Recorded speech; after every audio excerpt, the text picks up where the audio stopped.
بسم اللہ الرحمن الرحیم۔ گزشتہ سبق کے اندر آپ نے پڑھا کہ میراث کسے کہتے ہیں، اور وہ دو چیزوں پر بات ہوئی تھی، ایک میراث اختیاری ہے اور ایک میراث لازمی ہے۔ یہ آپ نے پچھلا سبق سنا، پڑھا اور یقیناً یاد بھی کیا ہوگا اگر آپ کی دلچسپی ہے، نہیں ہے تو وہ آپ کے اوپر ڈیپینڈ کرتا ہے۔ اب بہترین اور اہم مرحلہ آیا ہے کہ میراث کو کیسے تقسیم کیا جائے گا، لیکن میراث کو تقسیم کرنے سے پہلے چند چیزیں جاننا ضروری ہے، اور وہ کیا چیزیں ہیں۔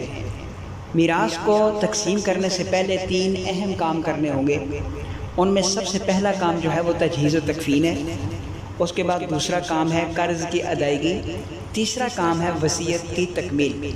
یہ تین کام ہیں، ان کی تینوں کی اوپر تفصیل سے ہم الگ الگ درس دیں گے انشاءاللہ۔ اور چوتھا کام ہے پھر تقسیم کی میراث۔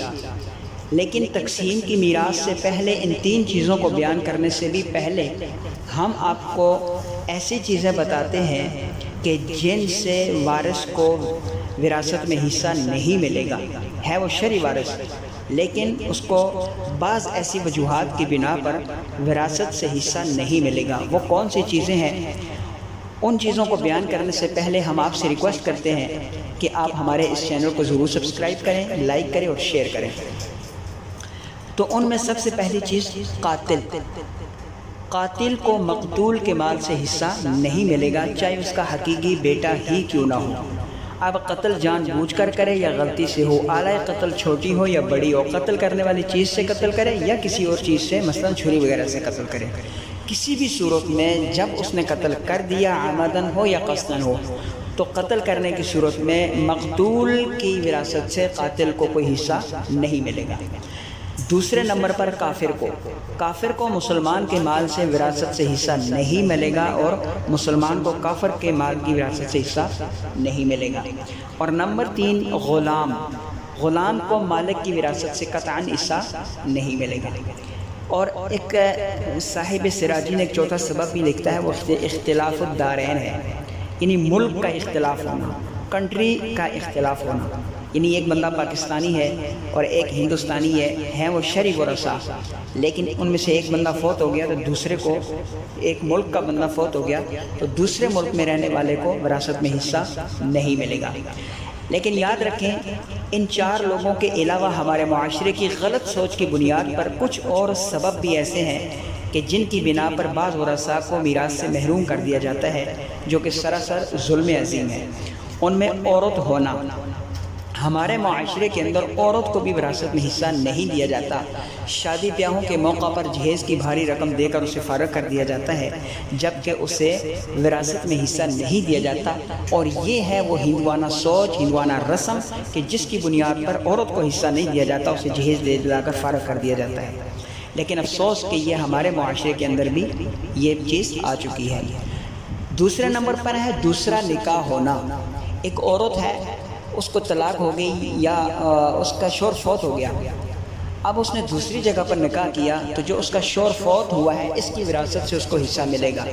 لیکن بعض اوقات ایسا ہوتا ہے کہ اس عورت نے اگر دوسری جگہ نکاح کر لیا تو اس کو اس پہلے والے شوہر سے حصہ نہیں دیا جاتا۔ اسی طرح اگر دوسرا شوہر فوت ہو گیا تو تیسری جگہ اس نے نکاح کر لیا تو دوسرے شوہر سے اور پہلے شوہر سے جو وراثت بچی ہے اس کو حصہ نہیں دیا جاتا۔ یہ ظلم ہے۔ وہ 10 جگہ نکاح کرے، حلال طریقے سے، جائز طریقے سے نکاح کرے گی، 10 شوہر اس کے فوت ہو جائیں، ہر شوہر کی طرف سے اس کو وراثت میں حصہ دیا جائے گا، نہ دینا ظلم عظیم ہوگا۔ اس کے بعد بچہ ہونے کی وجہ سے بھی بعض جگہ پر وراثت سے حصہ نہیں دیا جاتا۔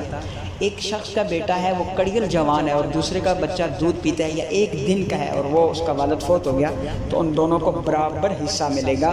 چھوٹا بڑا ہونے کی حیثیت سے وراثت میں نہ تو کمی پیشی کی جائے گی اور نہ کسی کو حصے سے محروم کیا جائے گا۔ اس کے بعد ہے حمل میں ہونا۔ ایک بچہ ہے، حمل کے اندر ہے، ماں کے پیٹ کے اندر ہے، اس کا والد فوت ہو جاتا ہے تو اس کو بھی وراثت سے حصہ مل جائے گا۔ اس کی تفصیل انشاءاللہ ہم اگلے ایک اور مزید درس کے اندر بیان کریں گے کہ وہ کیسے ملے گا۔ ایک اور سبب ہے جس کی وجہ سے ہمارے ہاں بچے کو حصہ نہیں دیا جاتا، اولاد کو حصہ نہیں دیا جاتا، اور وہ ہے گناہ گار ہونا۔ ایک بیٹا عالم، فاضل، مبلغ، مجاہد، متقی، پرہیزگار، فرمانبردار ہے، تو اس بیٹے کو تو حصہ دے دیتے ہیں، لیکن دوسرا گناہگار ہے، بدکار ہے، زانی ہے، شرابی ہے، تو اس کو حصہ نہیں دیتے۔ ایسا کرنا بالکل درست نہیں ہے۔ شرعاً دونوں کا برابر حصہ بنتا ہے، دونوں کو برابر حصہ ملے گا۔ کسی کے گناہگار ہونے یا نیکوکار ہونے کی بنیاد پر اس کی وراثت کا حصہ روکا نہیں جائے گا۔ اس کے بعد آتا ہے عاق کرنا۔ کسی شخص نے اپنی اولاد کو عاق کر دیا اور خود فوت ہو گیا، تو اب اس عاق کا کوئی اعتبار نہیں ہوگا۔ شرعاً جو اس کا حصہ مقرر ہوگا وہ اس کو مل کر رہے گا۔ اس کے بعد نافرمان ہونا۔ ہمارے ہاں لوگ نافرمان ہونے کی وجہ سے بھی بیٹوں کو اپنی جائیداد سے فارغ کر دیتے ہیں، انہیں جائیداد میں حصہ نہیں دیتے۔ اگر کوئی شخص اپنی زندگی کے اندر کسی بیٹے کو نافرمان ہونے کی وجہ سے وصیت بھی کر جاتا ہے، لیکن وہ پھر مر جاتا ہے، تو اس وصیت کا عمل نہیں کیا جائے گا۔ اس کی وراثت سے جو اس نافرمان بیٹے کا حصہ بنتا ہے اس کو دیا جائے گا، اور پھر یہاں پر فرمانبردار اور نافرمان ہونے کی حیثیت کو نہیں دیکھا جائے گا، بلکہ دونوں کو برابر برابر حصہ ملے گا جو ان کا بنتا ہے۔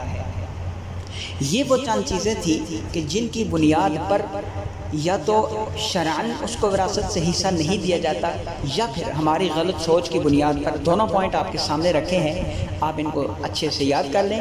اللہ تعالیٰ آپ سب کا حامی و ناصر ہو۔ السلام علیکم ورحمۃ اللہ وبرکاتہ۔